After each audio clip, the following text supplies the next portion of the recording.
Morocco against Portugal. Morocco have only let in 1 goal so far in this competition. That was an own goal. But when you watch a performance, James Benge, as we witnessed yesterday from Portugal, where does your head swing as far as what a favourite would be in this game? Because I'm actually leaning towards Portugal being a favourite here, but I don't want to bet against Morocco at all. Yeah, I'm completely with you. I would not be putting money on this. I do lean towards Portugal, but only the Portugal team that doesn't have Cristiano Ronaldo in and that looks like it's enjoying playing with each other like this one did. And I mean, God, weren't they absolutely phenomenal? I loved watching that team.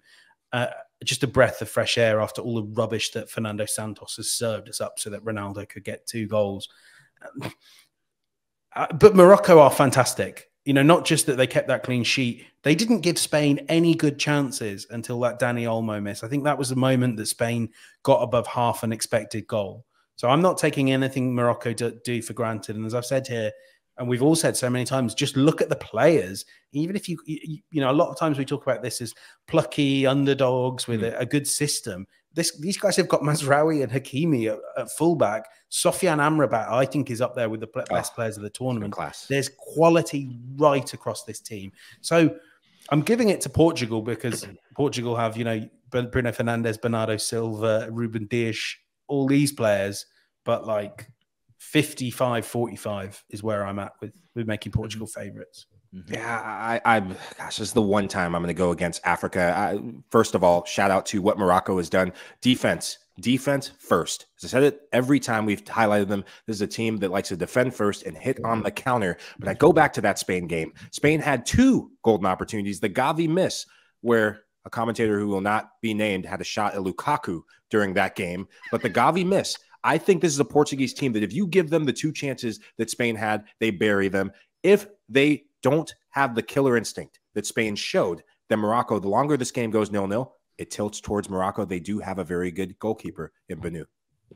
Saeed, Michael went against Africa. This commercial African hair on this podcast. Saeed, can't believe that.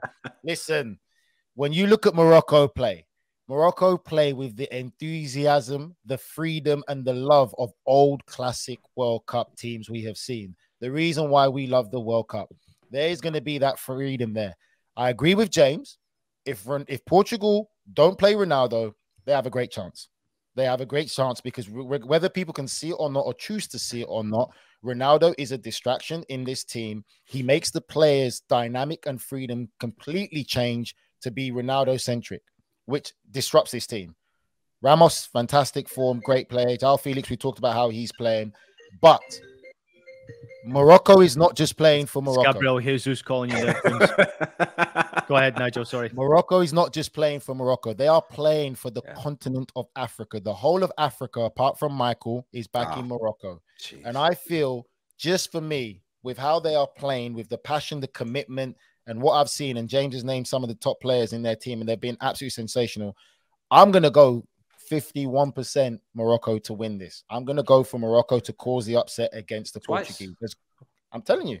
I would have gone that way as well, Nigel, until I watched Portugal yesterday. And then it made me realize Portugal are a better team without Cristiano Ronaldo as far as team, as far as a group, as far as how competitive they are. I mean, they made Switzerland look very ordinary. I mean, they made them look terrible, actually, with the way that they performed.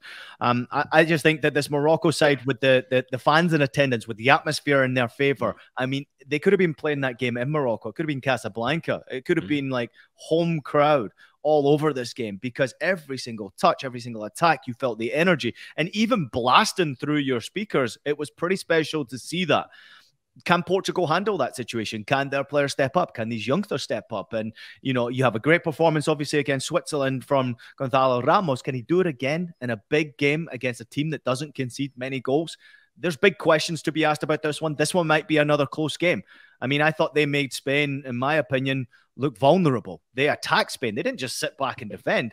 They attacked with pace. They attacked with ferocity. They didn't care who they were playing against, and I don't think they're going to care, once again, who they're playing against when they go up against Portugal. Nigel, give me your prediction, please. It's going to be tight again. I think all these games are going to be very tight. I'm just going to go for 2-1 Morocco win. Michael. Oh, man. I see this going to penalty kicks again. I think Portugal score first. I think Morocco equalize to make it 1-1. And then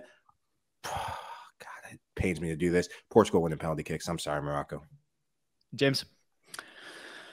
You've taught me around, Nigel. And you know what? Again, we're at that stage where if you can't make your mind up, just pick what you want to happen, and maybe you're helping it along the way.